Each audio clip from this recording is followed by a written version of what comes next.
আকাশবাণী আগরতলা। স্থানীয় সংবাদ পড়ছি উদয়শঙ্কর ভট্টাচার্য।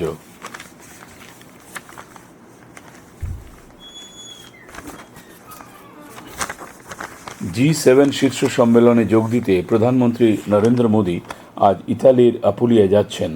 আগামীকাল এখানে G7ভুক্ত দেশগুলোর শীর্ষ সম্মেলনের আয়োজন করা হয়েছে।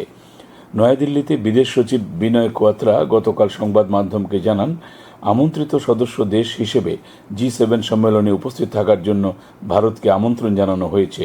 তৃতীয়বারের জন্য প্রধানমন্ত্রী হিসেবে দায়িত্ব গ্রহণের পর এটাই হবে প্রধানমন্ত্রী নরেন্দ্র মোদীর প্রথম বিদেশ সফর।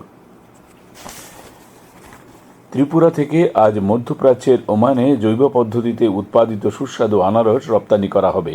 কৃষিমন্ত্রী রতনলাল নাথ গতকাল এই সংবাদ জানান। তিনি গতকাল আগরতলার এডিনগরে কৃষি গবেষণা কেন্দ্রের এক পর্যালোচনা বৈঠকে জানান, এখন পর্যন্ত 32.5 মেট্রিক টন আনারস বিদেশে রপ্তানি করা হয়েছে। আনারস ছাড়াও ত্রিপুরা থেকে কাঁঠাল, বেল, তেঁতুল, সাতকরা, লেবু ইত্যাদি রপ্তানি করা হয়েছে। পর্যালোচনা বৈঠকে তিনি আরও জানান, ত্রিপুরা ধান উৎপাদনে সারা দেশে পঞ্চম স্থানে রয়েছে।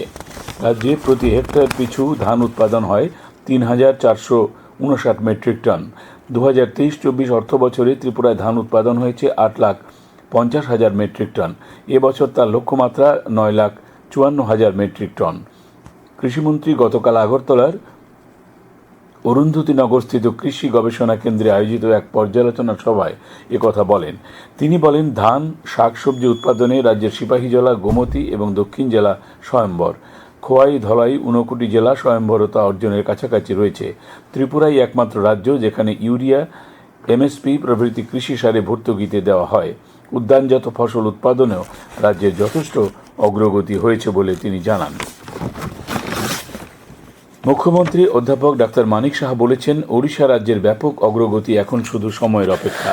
গতকাল ওড়িশার ভুবনেশ্বরে মোহন মাঝির নেতৃত্বে ওড়িশার বিজেপি সরকারের শপথ গ্রহণ অনুষ্ঠানে অংশ নেন মুখ্যমন্ত্রী অধ্যাপক ডাক্তার মানিক সাহা। সংবাদ মাধ্যমের কাছে প্রতিক্রিয়ায় মুখ্যমন্ত্রী বলেন, ওড়িশা রাজ্যে এখন ব্যাপক উন্নয়ন প্রতীক্ষা করছে। মোহন মাঝির নেতৃত্বে ওড়িশার উন্নয়নে এক নতুন দিক নির্দেশনা তৈরি হবে বলে তিনি আশা প্রকাশ করেন। ওড়িশাবাসীকে শুভেচ্ছা জানান তিনি। মুখ্যমন্ত্রী অধ্যাপক ডাক্তার মানিক সাহা গতকাল পুরীর জগন্নাথ মন্দিরে যান এবং পুজো দেন। তিনি জগন্নাথ দেবের কাছে রাজ্যবাসীর সুখ শান্তির জন্য প্রার্থনা করেন। গতকাল শপথ অনুষ্ঠানে যোগ দিতে ভুবনেশ্বরে পৌঁছলে মুখ্যমন্ত্রীকে ওড়িশা বিজেপি দলের কর্মকর্তারা স্বাগত জানান। বিজেপি নেতা প্রেমা খান্ডু আজ অরুণাচল প্রদেশের মুখ্যমন্ত্রী হিসেবে শপথ নেবেন। বিজেপি সভাপতি জেপি নাড্ডা, কেন্দ্রীয় স্বরাষ্ট্রমন্ত্রী অমিত শাহ শপথ গ্রহণ অনুষ্ঠানে উপস্থিত থাকবেন বলে জানানো হয়েছে।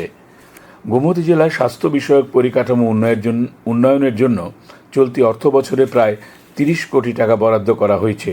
পরিকাঠামো উন্নয়নের সিদ্ধান্তগুলি যথাযথভাবে বাস্তবায়নের লক্ষ্যে গতকাল গোমতী জেলাশাসক তড়িৎকান্তি চাকমার পৌরোহিত্যে এক পর্যালোচনা বৈঠক অনুষ্ঠিত হয়। এই বৈঠকে উপস্থিত ছিলেন গোমতী জেলা পরিষদের সহকারী সভাধিপতি দেবল দেবরায়, উদয়পুর পুর পরিষদের চেয়ারম্যান শীতলচন্দ্র মজুমদার, জেলার 8টি ব্লকের জনপ্রতিনিধিগণ। ক্রীড়ামন্ত্রী টিঙ্কু রায়ের সঙ্গে সৌজন্য সাক্ষাৎ করলেন রাজ্যের 2 প্যারা সুইমার বিনীত রায় এবং সমীর বর্মন। সিঙ্গাপুরে অনুষ্ঠিত আন্তর্জাতিক সিটি প্যারা সুইমিং চ্যাম্পিয়নশিপে প্রথমবারের মতো রাজ্যের এই 2 প্যারা সুইমার অংশগ্রহণ করেন। এর মধ্যে বিনীত রায় ব্রোঞ্জ পদক পান এবং সমীর বর্মনও ভালো পারফরমেন্স করেন। তাদেরকে শুভেচ্ছা জানান ক্রীড়ামন্ত্রী। এই 2 প্যারা সুইমারের সাফল্য কামনা করেন।